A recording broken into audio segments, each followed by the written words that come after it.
I see you're in your army fatigue and well, No, Marine. Marine. You're not in Right. it. It's on your couch.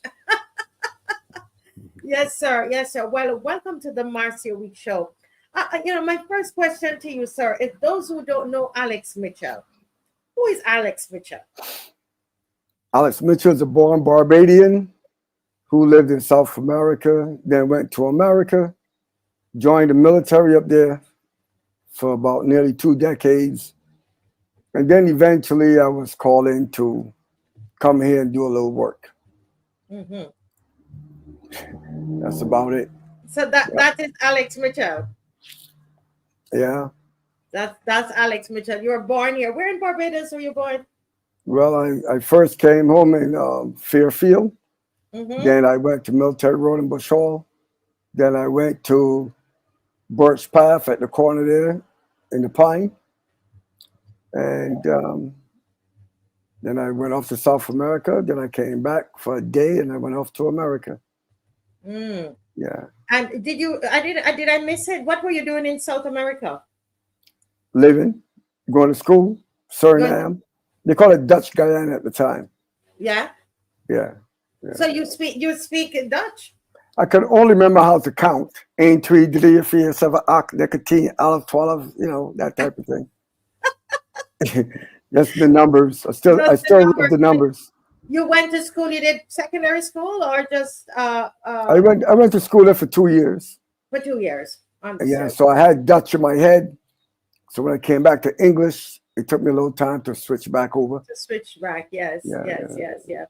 So, Alex, why did you decide to be a candidate in this by-election?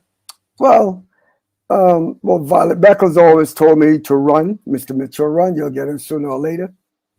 And to clear up the mess that was created by others, it will then allow me to get it fixed, because the legal profession, it was so corrupt that anyone that came with any worth or value, they got very greedy for what belonged to others. And that's what happened. And they went to every kind of means to hide whatever it is that you have, even changing the history of Barbados, because it's so massive. And people really don't comprehend. It took me a while to get it, because I was like, I never ran into anything this big, and I had to go to bed and I had to travel in my sleep. I had to ask questions and wake up and get answers, because I wasn't there at the roots of the corruption, right? Mm. So they can figure out how I knew what they did, even though I wasn't here. About from 1986 to 2003 when I came in, Mhm. February 19th actually, and I just kept digging away. I went to my family history. I did everything that an investigator would do, and everything just hit me hard. I mean, even to today, 22 years later, it still grabs me. The amount of you could write a book, a movie on this. I mean, it's so amazing. I trained for things like this, but I never thought that would actually come into it. Mhm. And it is tremendous. It's like the sun hitting the moon or the moon hitting the earth to me. That's how Mhm. big it is. That's how big it is. Yeah. People think it's something small, but it had to have about 2,000 or 3,000 people cooperating in corrupting the system, because it could feed everyone that touches it. It can feed it. And that is why we are in the situation that we're in. So based upon my investigation and archaeological evidence and wills, books, archives, land registry, newspaper reports, letters. I mean, my mother said to me, she don't know why I didn't go crazy yet. But I tell her, if I'm already crazy, it's just natural. So you're basically saying that because of this widespread corruption, land corruption is what Yes. prompted you to want to be a candidate in this by-election? Yes, because Barbados doesn't have a constitution. They say they're going to have a constitution in 6 months after they removed it, November 30th, 2021. Well, let's be clear. So we don't have a Republican constitution, but yes, I get that. But but when they removed the constitution now, but it's not Republican. Yeah. Yeah, and they removed the constitution. Then they say 6 months they'll have it. Then it went to 18 months after that. Now we are in over 40 months, and we don't have the rule of law. And any act or law that they want to pass, you must have a constitution to make sure that you don't violate the constitution.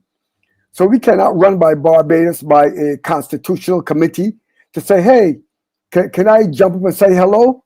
And for them to come back and say, okay, that's your constitutional right.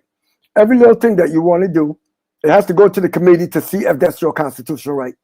And then they're running Barbados, on the other hand, under a soft martial law when the military runs with the police.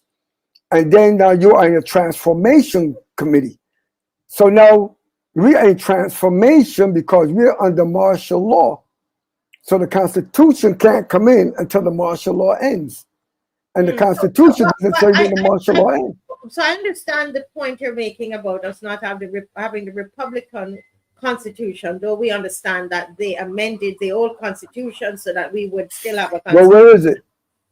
I went to the publishing and I can't get it. Yeah, you can get it though if you just you Google. You can get the. No. To be official, the government printer has to print it.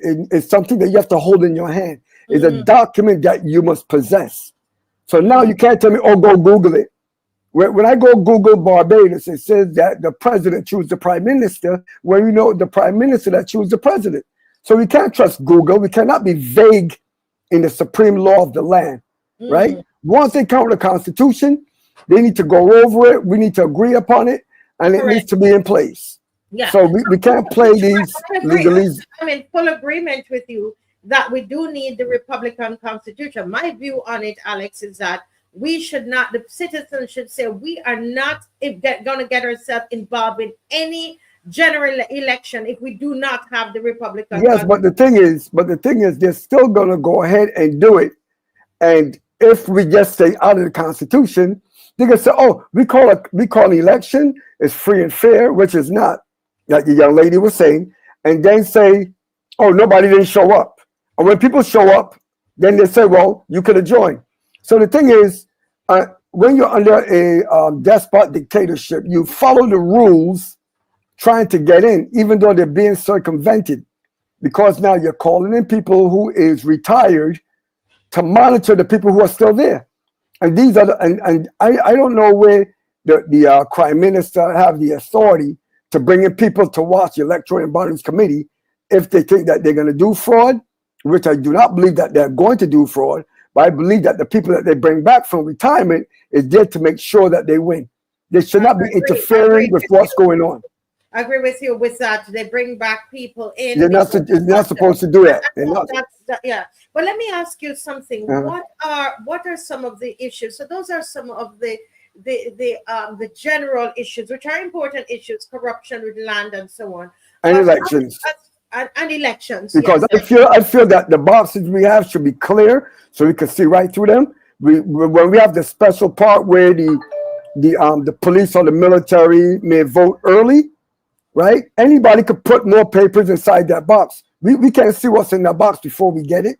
We don't know what's in there. They're not being weighed, and then say, okay, it weighs 3 pounds, and then election day it could weigh 5 pounds. It could already be stuff. We can't see what's in it. Yeah. Before they close it, and we don't have a good monitor of it. Right. So we're dealing with, as I said, those general issues where you're dealing with land, corruption of land, and corruption with the election process. Yes. Now, what I want to ask you now, as it relates to St. James North, what are some of the key issues in that constituency? The key issues are the flooding.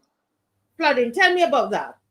The roads are built below the land, so the water settles on top of the land. So you either have to raise the road another 5 or 6 inches, so the water can run off to the side instead of having pools of water. Mm. Right? I went out there when it was raining to see, because you can't go out there on a sunny day and ask what it looked like. So I went out there when it was raining, all that rain we had. We went out there and we took pictures to show, you know, what kind of, they didn't have as much rain as we did, but people can't get at their house and walk through 4 or 5 inches of water to go to school, or even to, and the garbage trucks don't even go down there to pick up the garbage. There's a flooding. Do you remember any particular areas? Any areas? I forgot the name of the streets, yes, but is not, ooh, that's on the other side. It's not too far. Wait a minute, where is it? It's not too far. It's not too far from the constituency office. It's between there and the fish market and the I know the area and the fire station. Yes. So up in the area, if I can remember right, near the Horny Ram or somewhere back there or whatever, you know. Yeah. So the thing is, you can't tell me that's been going on for 20 years and 30 and 0 can't fix that. You don't need to call the election for somebody to say, we're going to fix that if you vote for me. It could be fixed right now with a phone call, right? It could be fixed right now. So, I mean, it amazes me that you have a government of 30 and 0 that has been in the government for, say, 7 years. And I keep asking people, tell me one thing in 2018 that was done for the people, not to. We know what was done to the people, okay? For the people. 2018. Nobody can't tell me. 2019. Tell me one thing they did for you in 2019. Nothing. 2020, 21, 22, 23, 24, 25. We know about the taxes and the COVID and all of that. Forget that. What has the government done for you besides raise your taxes, garbage money, VAT money on airport fee tickets, landing and taking off, fuel prices, food raising going up. Oh, we're going to move you from $6.50 to $8.50, and bread goes up $2 or $3, which takes away your money, the bus fares and everything that they do, you know. And you can't say, well, we raised the pension fare by $50, and you took it back with $37.75, and then another $7.75. Then the bus fare goes up to $3.50. But you subtract that, all they did was calculate to give the pensioners exactly how much money extra they need to give back to them, which then with higher prices create more taxes. So then they don't need to pass a budget, right? They take us to $10.50.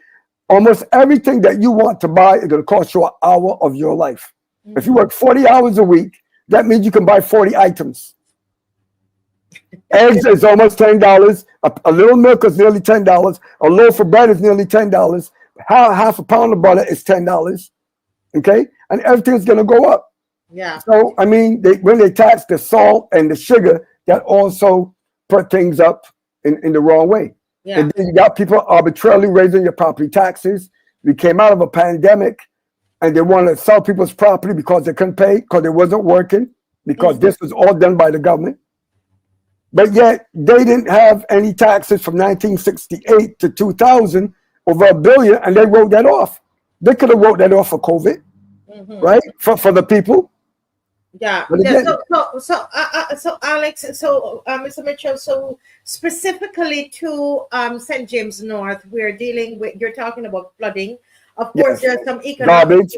The pensioners were complaining. They got like $1,068, you know, and by the time they pay their water, light, internet, and food bill, they're broke. They can't do anything. You know, everybody out there is struggling. They're trying to do the best they can. And, you know, and the older people, I mean, they were supposed to pass some type of elderly legislation, which I think is not necessary. If you apply the law of abuse and fraud, you won't have to worry about it. But the older people are being abused. I go all the way up that area, and I see, not to say anything about other CARICOM people, but I see Guyanese working. I see Indians working.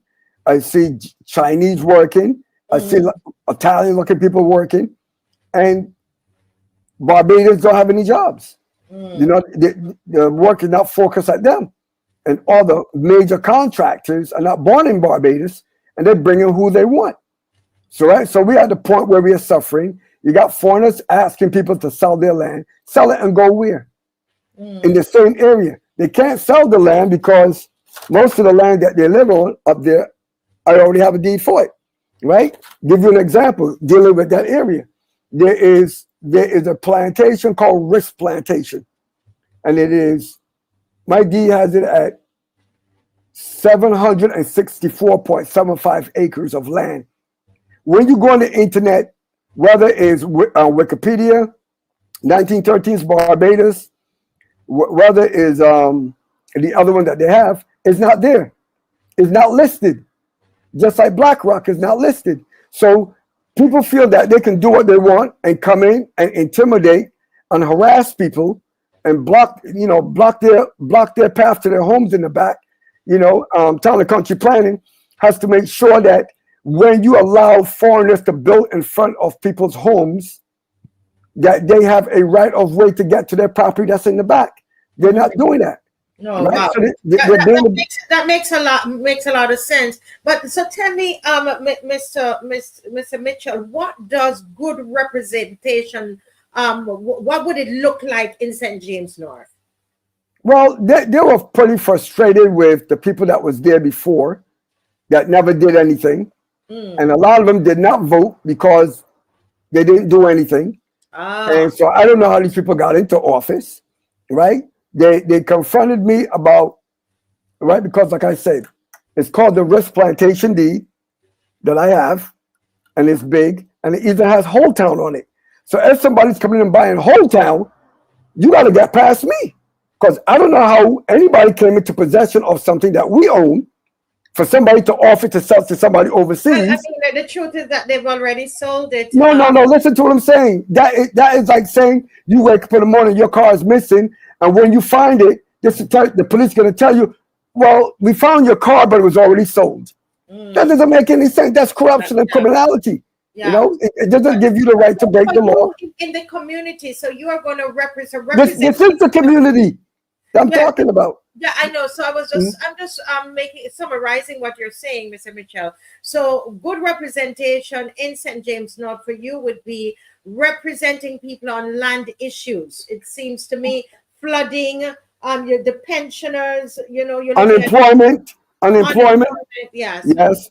People have children that need help. They're living in when you go up and down Highway 1, and my paperwork is supposed to own both sides of Highway 1. The people, they got restaurants and things, business on one side of the road on the right. You have big houses over on the left-hand side. And you have people in the back in tenantries, right? That live in wooden houses. They are in a flood, hurricane zone, tsunami zone. So living in the wooden house, there's no way for them to survive. Those houses need to be walled. They need to be upstairs, downstairs. Like Guyana, the first floor in the flood area is like 12 or 15 feet high before you put on the next top so that you can survive, or you're going to need a boat stationed outside your house. So when the water rises, it'll rise and you can walk out the second floor into your boat because your car will be underwater, right? So they're in a very dangerous situation. And I don't, even with the Bay Land, is the same type of thing, right? We are not even ready for the next fraudulent pandemic. We're not ready for the next tsunami. We're not ready for the next hurricane. It seems like we are set up for a mass casualty event where Kickham Jenny or HARP may interfere with the atmosphere. And we're going to have a lot of people down in Barbados. And I don't want to hear no song and dance because we have time for prevention, right? So we promise the people out there, not just promise, because we can get it done. We told the people that, our plan across all of Barbados, because we have land in every parish and every constituency, based on 200 plantations plus, that we're going to build 44,100 new homes, 3 bedrooms, 2 baths, and we're going to rent them up on our own land for $500 a month. If you're 65 and over, we're only going to charge you $250 because we're the people that built all these houses throughout Barbados. This is Beatrice. This is the lady that bought the 200 plantations in Barbados, okay? She bought them from 1926 to 1969, and she leave everything to her niece right here, Violet Beckles, in this paper right here, and then I'm next in line in the family chain. So the thing is, You know, So you are a part of the family, the yes, yes. family. See, it says right here by deed of loan, the High Court moved against land fraud, and this is October 2004, right? I got to keep records because you know people like to call your names, and here's the original paper. It's right here, okay? And So this is this is no, part of no, what you're planning. You are yes, planning yes, to do. Okay. yes. So that's November 12, 2004, okay? 200. It says it right here. So the thing is, the reality is that a lot of people get pushed around, they get moved around. Mm. And when you check the internet, you check the archives, like I keep telling people, that the archives did not burn down. A building in back of the guard shack burned down, and they lead people by false and misleading information that the archives burnt down. The information is still there, right? Mm. Oh, that's the Even though, because I went and took pictures and posted, the archives did not burn down. That is another fabrication by the government. Well, we have 2 minutes this time around. We hope you will visit us again. What can you say to the people of St. James North? Tell people St. James North, if they want action, they vote for a decorated U.S. Marine, honorable discharge. I'm not a politician. In order for me to be a politician, I have to lie to you, buy your vote, get in, raise your taxes, rob you, and about 6 months before the 5 years is over, give you little trinkets so I could stand up and say, under our administration, we did 1, 2, 3, 4, 5, 6. Right? We're talking day one. Day one, and I already got an engineer to look at housing and also fixing the water issue with the flooding. Right? I'm already talking to the engineer. He's agreed to deal with me, and we're going to go out there and see what can be done to correct the problem. Because with 30 and 0, you shouldn't have any problem fixing anything, right? And you only need 16 to deal with the government to be in charge. You need 20 to do constitution, and you could lose 10 seats and still be in charge. So there's no reason for anybody to use that as a political. I mean, if you've been in government for 7 years with 30 and 0, you should be able to stand there on your own and say what the government has done. Now, I don't have a prime minister vouching for me or trying to help me get elected, because if you look at their record, they have done nothing for you. Nothing. Yeah. Right? Well, I was just there, as you're talking, I'm taking notes, etc. And I want to say that there's some of these issues that you're speaking on that whenever you get a chance, I would like to, I've made notes on them just to talk about. I want to talk a bit more about the housing project, the initiative that you have there. And the next time that you come on, sir, I will also ask you that when you are canvassing, if you can send me, Alex, I know you might be by yourself. Well, I was with John Wayne Canterbury and a news group, not the regular ones that you normally know, found us canvassing, took a few pictures. So I'm waiting to see what they're going to put up. Yes. Right? Because because of the dangerous gang leaders that we are dealing with, which is in the office of the prime ministership, we can't be out there safe because we are seen as a threat to them, right? So therefore, we just go and do what we got to do, because sometimes the other people may call us and say, tell me where you're going to be today. Yeah. And we'll come out and take pictures, right? We don't know who they're reporting back to, and then there's a drive-by or something happened. Right. So we let's go do what we got to do, right? We take our precaution. We wear our bulletproof vests when we walk. I saw you with bulletproof vests out there. But Alex, listen to me. Call me and I'm going to see if I can come and capture some footage while you're canvassing, because okay, but once I tell you that, don't go and tell other people, because everybody's not your friend. Oh Lord, so I can't come because then I go live and they might come. No, you could go live. It's okay. But I'm saying, I don't want nobody, if I say I'm going to be on King Street, right? Somebody may get to King Street before me and waiting for me. Yeah, I understand. Right? No problem. I hope I'll be safe with you all in your bulletproof vest. But I will come out and do the best that I can. Okay, so keep in touch with me. And Alex, just know this is we call ourselves the loyal opposition. And once we're not defaming anybody on here, you and I have our conversation. Yeah, yeah. That's no problem, okay? But one thing, truth is not defamation. You may not want to hear it. Alex, we will and I know the rules. I know the rules. So I didn't call any names, but trust me, when I'm out in campaigning, I call all the names because, and when I show things, people want evidence before they decide. They don't want hearsay. They don't want no promises. And I tell people they can record me speaking. They can share it. They can post it. I speak by way of affidavit, the highest form of law. And if you lie on an affidavit, you can get 5 years in prison in America. So I hold that with me. Yes. So, and our manifesto is an affidavit manifesto because I know what we can do. You followed our rules, and you're free to come back on. Alex, thank you so much. Anytime. Very exciting presentation tonight. And, you always prop me up. All right. God bless you, Alex, and we'll see you again.